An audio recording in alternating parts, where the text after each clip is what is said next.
Eddie, Sí, soy yo. por suerte sos vos. En cuanto a la niñez, esos primeros años que para cualquier ser humano es importantísimo porque tiene todo lo que está por venir. Y en tu caso, en lo personal te imagino como un chico eh, con mucha calle. ¿En qué sentido? Mucho de ir a la plaza a andar en bicicleta, mucho del club, un chico con facilidad para el colegio, es una idea, y algo más. Te imagino también un chico líder, ¿viste esos chicos donde los amigos del barrio del colegio van a la casa y de ahí salen? ¿Era un poco así la infancia o la estoy pifiando mal? No, fue una infancia de barrio. Una infancia de barrio en Villa Sarmiento, es muy cerquita de Ramos Mejía, aunque es partido de Morón, Villa Sarmiento Edo, partido de Morón, pero a 8 cuadras de Ramos Mejía, así que siempre dijimos somos de Ramos. Aparte, fui al colegio secundario en Ramos Mejía, el comercial de Ramos, el viejo y glorioso comercial La Salle de Ramos Mejía. Mucha vereda, mucha calle, los gritos de mi vieja por la ventana para ir a comer y cuando se hacía de noche y mucho carnaval en la vereda.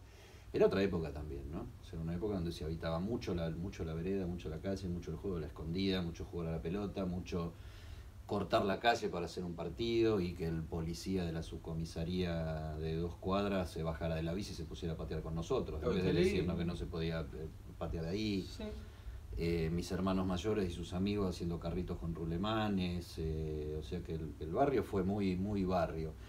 Liderazgo, Chico por lo menos no la recuerdo así la infancia, sí la recuerdo muy divertida, con un amigazo, Pablo Ambrosioni, que tenía pegadito a mi casa su abuelo,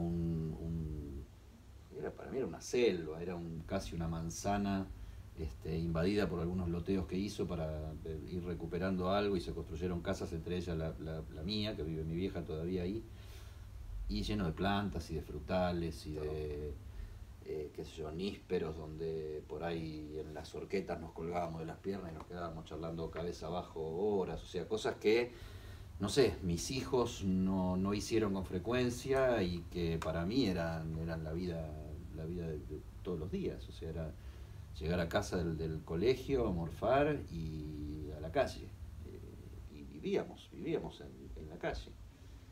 Y el grito de mamá siempre estaba, asomarse a la ventana o asomarse al fondo donde daba este gran parque, se llamaría hoy, pero no estaba concebido como un parque, o sea, era un lugar lleno de plantas y de libustros, Imagino y de los aromas glicinas, y de palmeras, y de ciruelos, y de mandarinos, y de nísperos, y quinotos, y uvas chinches, y en un tiempo gallinas y hasta patos. Qué nivel, qué O sea que era no es el campo, o sea, es el Gran Buenos Aires, pero es el Gran Buenos Aires de hace 50 años ya.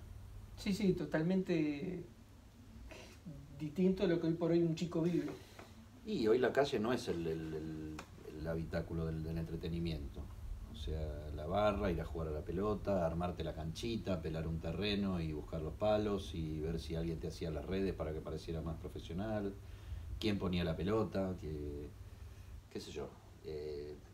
Eso. Qué lindo. Muy lindo. Sí, tuve una linda infancia y tuve una linda adolescencia también. Eso te iba a preguntar. En cuanto a la adolescencia, vos, mientras estabas haciendo el secundario, ¿ya tenías definido que tu futuro iba a venir por el lado del periodismo o tenías la fantasía de otro tipo de carrera que nada que ver con el periodismo? Mira, esto nunca lo conté. Mi verdadera vocación era ser locutor de radio. Locutor de radio. Sí. Tal vez influido por mi viejo era médico, pero en su juventud, o sea, cuando los primeros 2 años de medicina, él hacía radioteatro en una vieja compañía de estos gallegos que armaban compañías de teatro acá, se llamaba Don Pedro Escudero, y en la vieja Radio Libertad hacía teatro experimental en el aire, se llamaba TEA, que nada que ver con la escuela, el taller escuela agencia de hoy, se llamaba TEA, Teatro Experimental en el Aire, y hacían obras de radioteatro. Un día los relatos familiares era mi viejo llegando de madrugada de hacer radioteatro y lo que venía después del radioteatro, porque era todo un ambiente de artistas y de vedettes y de bataclanas, como se decía en aquel momento, debían ser los años 40 y algo, y el padre de mi viejo lo estaba esperando en la vereda, había vendido el auto para comprarle los manuales Testut de medicina. Uy, pobre. Y le dijo, mirá, pibe, elegí la carrera. Mi viejo dejó la radio. No sé hasta qué punto influyó eso, pero yo salí del secundario y fui a anotarme al ISER derechito a dar examen. Me bocharon. Había un locutor que era relator de fútbol, que se llamaba Parnizari, y que era bastante conocido por una publicidad que tenía la publicidad de relojes Orient, y el locutor decía, Parnizari, ¿me da la Orient? Y Parnizari decía 4 minutos del segundo tiempo y seguía relatando. Bueno, Parnizari, éramos 700 inscriptos en el año 1981 en el Instituto Superior de Enseñanza Radiofónica, entraban 40, yo estaba con mis pelos largos y mi barba crecida acá abajo, incipiente. Preguntó Zunino, yo estaba en la última fila, levanté la mano y Parnizari me dijo, señor Zunino, en el ISER no dudamos que usted va a triunfar en cualquier otro ámbito de la vida. Oh, Eso me dijo Parnizari. qué negativo. Me reí, o sea, tampoco es que me morí de risa, pero no me hirió el ego, y me fui caminando por Hipólito Yrigoyen hasta Combate de los Pozos y Moreno. Perdón, en ese momento el ISER que estaba ahí en Paseo Colón En estaba Paseo Colón. 315. En Paseo Colón 315, a una cuadra de eso hice la colimba yo después. O sea, ¿y vos de ahí te fuiste caminando hasta dónde? Me fui caminando hasta Moreno y Combate de los Pozos y me anoté en la Escuela Superior de Periodismo del Instituto Grafotécnico, y ahí cambié la locución por el periodismo, y salvo momentos excepcionales, en el año 2005, por ejemplo, que trabajé algo en la Radio del Plata de Tinelli, nunca trabajé en radio estable, siempre fui invitado o alguna ocasión. Así que ahora con una radio Hermoso. Estrenándola, es como que no sé, la vida dio un círculo, esperemos que no sea la vuelta, que no sea Claro, no sea el final de todo. O sea, que todo se origina por una especie de frustración de tu papá. Que Sí, sin querer, si me estuvieras psicoanalizando, por ahí sí, lo podríamos hablar. Mi viejo tenía un vozarrón así de muy tanguero, muy fumador también, y yo también. Y tenía una gran voz muy imponente, muy gruesa, muy metálica, mucho más impostada que la mía, que es un poco más nasal. Y de esos relatos algo me tiene que haber quedado, y bueno, elegí ser locutor. Pero sí, tal vez sea un homenaje a mi viejo. Mirá, mi viejo no está desde el año 90, pero acá está. y nunca, Con radio, no propia, pero casi. debe estar viendo en algún lugar, pero a ver, tampoco nunca llegó a ser, viste que muchas personas nos pasa que tenemos un trabajo para pagar los impuestos, en el caso de tu papá, un médico. Y además nunca se alquiló un espacio. No siguió. Le gustaba mucho la música, le gustaba mucho el teatro, tenía algunos amigos actores, pero no se dedicó a la medicina, era el médico del barrio, era el médico que a los que tenían poco no les cobraba, y a los que tenían más les cobraba, y a los que le tenía que dar una mano para, si tenían que internarse, llevarlos al hospital público, y a los que tenían un poco más de poder adquisitivo, llevarlos al sanatorio privado. Y cuando el sanatorio privado le mandaba el cheque en reconocimiento que había derivado a un cliente, mi viejo me mandaba a mí a devolver el cheque diciendo, yo mandé a una persona que la cure, no mandé a alguien para hacer negocio. O sea, te enseñó varias cosas indirectamente. Sí, era bravo también. Y bueno, pero uno cuando es padre, generalmente muchas veces tiene que ser Sí, bravo. yo creo que la generación nuestra no hemos sido, por lo menos, duros de esa manera. Pero era un tipo encantador también. O sea que justo la tercera pregunta tiene que ver si había algún tipo de antecedente en la familia, periodista, actor, algo relacionado al arte, o bien eras el primero. No, músicos. A ver, el hermano menor de mi abuela paterna, de mi abuela Rosamalia, la mamá de mi papá, Benjamín Holgado Barrio, era primer violín de la orquesta de D'Agostino, murió muy jovencito. Hay una versión del tango Tres Esquinas donde canta Angelito Vargas, y hay un solo de violín en el medio, que eso era en mi casa como un himno, o sea, sonaba, cuando se escuchaba eso casi que nos poníamos de pie. Y otros tíos lo habían bautizado a Benjamín el santo del violín, porque murió de 33 años, sin llegar a la cumbre de su carrera, era una orquesta de tango que era muy importante en los 40. Y después el cuñado de mi papá, o sea, mi tío Ismael Spitalnik, era el segundo bandoneón de Pugliese, detrás de Ruggiero, un gran orquestador, un gran musicalizador, o sea, un gran arreglador de tangos. Los más grandes le pedían no solo Pugliese, también Troilo, también en algún caso él había empezado en la orquesta de Salgán, o sea, un tipo muy fino de la música, casi un clásico, pero desarrollado en el bandoneón. Un hermano de mi abuela y de Benjamín, el santo del violín, Eugenio Holgado Barrio, tuvo una hija a la que le puso Marta Susana Holgado, y en la familia todos le decíamos la Susi, que era prima hermana de mi papá. Marta Holgado fue muy famosa por reclamar el haber sido hija de Juan Domingo Perón. Ah, sí, sí, sí. Esa era prima hermana de mi viejo. Que de hecho era muy parecida a nivel... Bueno, ella era rubia originalmente, estaba teñida de morocho, era bastante parecida a su madre, pero también al tío Menio, le decíamos al tío Menio. Así que sí, de mitomanías y cosas artísticas había antecedentes en la familia. No estoy tan chiflado como para declararme sobrino nieto de Perón, pero ¿quién no es peronista en este país, ¿no? Claro, totalmente. Por suerte te decidís a estudiar periodismo, por suerte no le das mucha trascendencia a lo que te dice Parnizal. Sí, la verdad, totalmente destructivo. Porque a veces la crítica constructiva, uno se anima después al año siguiente, si bien en ese momento el ISER siempre fue exigente, pero imagino que en los 80, en los 70 debe haber sido más exigente. Sí, yo creo que fueron las últimas camadas del viejo ISER, ¿no? Exactamente, donde dicen lo que vivieron en esa época. No, y aparte, qué sé yo, un país que era otro país y mucha interferencia de lo militar y un sentido de la autoridad y del poder sobre los otros que era muy vertical y muy fuerte, o sea, otra manera de relacionarnos y otra manera de ejercer los liderazgos o las jefaturas en todos los órdenes, ¿no? Te decidiste, fuiste a estudiar periodismo. Sí. Por suerte. Ahora bien, uno viendo toda la trayectoria que venís armando, creería que tu antes y después tiene que ver con tu etapa en Revista Noticias, donde vos te haces el responsable durante muchos años del éxito, que si bien siempre es un equipo el que trabaja, el cabeza de equipo siempre tiene alguna impronta. Exacto. ¿Ese sería tu antes y después, hoy por hoy, o es otro antes y después en lo profesional que...? Tuve varios antes y después. Ya te digo, tuve una infancia muy al aire libre y muy de juego y muy del aprendizaje de jugar y de abonar la amistad. Tuve una secundaria que me formó y me capacitó mucho en una época difícil porque era plena dictadura.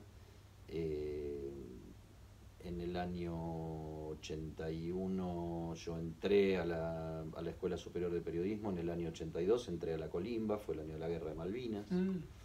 No fui por una relación con un amigo, en realidad el primo de un amigo que una clase anterior estaba haciendo, de la clase 62, yo soy 63, estaba haciendo la Colimba en el Estado Mayor Conjunto, me preguntó si también en Fuerza Aérea, que es lo que me había tocado a mí, si me interesaba, porque era muy de oficinas y qué sé yo. Le dije, sí, bueno, dale, y terminé haciendo la Colimba, la instrucción, casi 2 meses, donde vive María Eugenia Vidal hoy, en la 7ª Brigada Aérea de Morón, y después un año entero en el Estado Mayor Conjunto, también ahí en Paseo Colón, frente al Estado Mayor del Ejército, frente al edificio Libertador General San Martín. Haber hecho la Colimba en la Guerra de Malvinas para mí fue un salto de conciencia muy grande, o sea, con 18 años, casi 19, estar a punto de participar de una guerra, enterarte de que muchos de los que habían hecho la instrucción con uno, que eran mayoritariamente misioneros y correntinos en la Compañía de Defensa de la 7ª Brigada, murieron en Malvinas con la misma edad que yo. encontrarme con gente que no conocía, de otras zonas, de otras provincias, de otros barrios, de otras condiciones sociales. Para mí fue un flash, o sea, eso me cambió la cabeza. El 30 de marzo de 1982 hubo un paro muy grande de la CGT, hubo una represión muy grande también, y los jefes ahí la orden en el edificio era que ningún colimba saliera de uniforme porque corría peligro su vida. 2 días después salí de uniforme del Estado Mayor Conjunto y me llevaron en andas, tal vez las mismas personas que habían estado protestando 2 días antes y recibiendo gases lacrimógenos, al grito de soldado amigo, el pueblo está contigo, hasta la Plaza de Mayo, que estaba llena esperando que hablara Galtieri, a quien conocí personalmente en el 8º piso del Estado Mayor Conjunto. Esto lo escribí, lo conté un par de veces y lo escribí en mi novela que se llama Locos de Amor, Odio y Fracaso, un poco utilizando mi historia para tirarla a la ficción. El protagonista sueña con asesinar al dictador al que le servía whisky mientras él hacía la colimba y el otro conducía una guerra alucinada. Y eso era cierto, porque yo estaba en el servicio, en el piso donde Galtieri se reunía con Costa Méndez, el brigadier, con Suárez del Cerro, el jefe del Estado Mayor Conjunto, con todos los jefes de todas las fuerzas, el jefe de prensa, de comunicaciones del Estado Mayor Conjunto era Raúl Portal, el periodista Raúl Portal. Mira. Yo ahí veía entrar a Neustadt y a Grondona a visitar a sus fuentes militares en el Estado Mayor Conjunto. Pero ahí en ese 8º piso se reunía Galtieri, me le cuadré a Galtieri una vez, le hice la venia, pues yo estaba de guardia justo ahí en la entrada de ese sector de oficinas donde él se reunía, y los suboficiales encargados, los mozos, suboficiales mozos encargados de atender esa reunión, me pedían a mí que armara las bandejas con los sandwichitos y la botella de whisky que se bajaba Galtieri en cada una de esas reuniones. O sea que para mí, yo después pasado el tiempo, para mí eso era mi vida, digamos, no era una cosa asombrosa, pero estaba en el servicio de comunicaciones, estaba donde se recibían los cables cifrados por cinta de teletipo calada, las informaciones desde el sur, desde el teatro de operaciones, como se les llamaba. Metía yo las cintas para que eso se tradujera a un texto por escrito. O sea, fue una experiencia muy fuerte de conocimiento del país en el que estaba viviendo y de conocimiento de la sociedad, por esto mismo de los mismos reprimidos de un día, 2 días después estaban vivando una guerra de locos, ¿no? que sublevó las pasiones más primitivas de los argentinos, porque celebrar una guerra ya entonces, pero después con el tiempo, me parece producto de una época atroz, pero también de una época de mucha locura, de una época de eso, de lo que decía antes, ¿no? de una manera de ejercer la autoridad absolutamente vertical y en base a criterios autoritarios, místicos, poco inteligentes, brutales en todo el sentido de la palabra. O sea que es verdad de que esta persona muchas decisiones las tomado. Bueno, no sé cuál era su grado de tolerancia al alcohol, pero la pipeta de alcoholemia no la pasaba en la esquina. Yo fui testigo, y cuando Galtieri dejó de ir a esas reuniones y iba quienes lo reemplazaron en el mando de las fuerzas conjuntas, ya después de la guerra no se tomaba más whisky, o sea que el whisky se lo tomaba Galtieri. Oh, qué triste, porque siempre estuvo ese tipo de información. No sé si mito, pero nunca se sabe si era... Bueno, yo veía después, muy poco tiempo después, a Hermenegildo Sabat dibujándolo a Galtieri, porque él tuvo un par de apariciones donde se notaba visiblemente que no estaba en sus cabales, y le patinaba la lengua, así. Oh.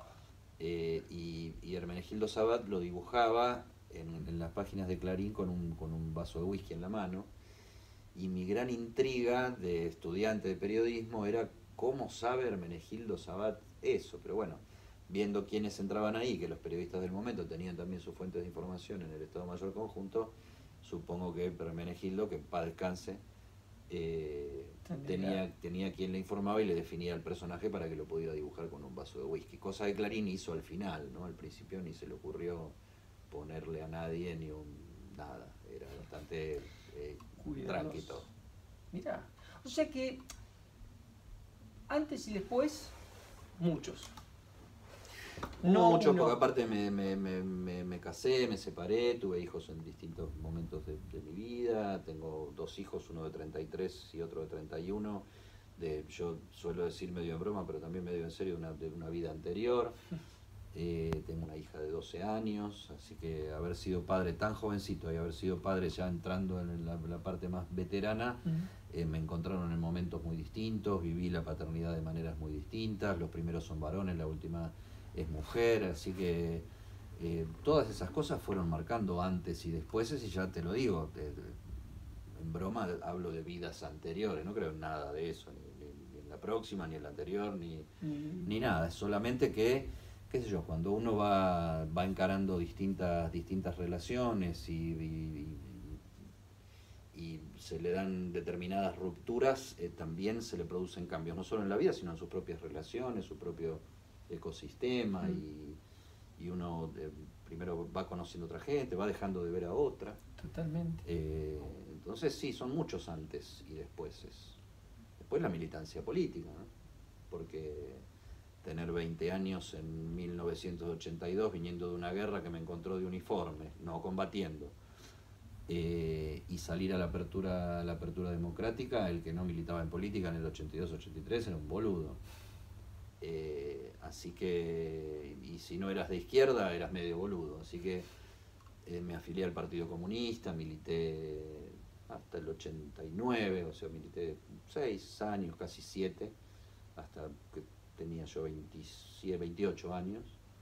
Y también fue una gran experiencia en mi vida porque conocí también al ser humano en otro tipo de actividad, colectivos de personas muy distintas, de distintas procedencias, supuestamente identificadas con una idea, pero que bueno, ahí ves también las ambiciones, los por qué, las sinceridades, una cantidad de cosas. En ese momento se te cruzó, ahora que lo decís, ser político en algún momento, o postularte para algo, o simplemente... No, porque primero era muy joven, la política no era una vocación profesional para mí, tampoco existió la posibilidad, tampoco era una persona conocida, tampoco era tan popular donde vivía o militaba, y no, la verdad que en aquel momento hubiera sido, no sé, candidatearse a concejal o algo así, nunca lo tuve en el radar. Está perfecto.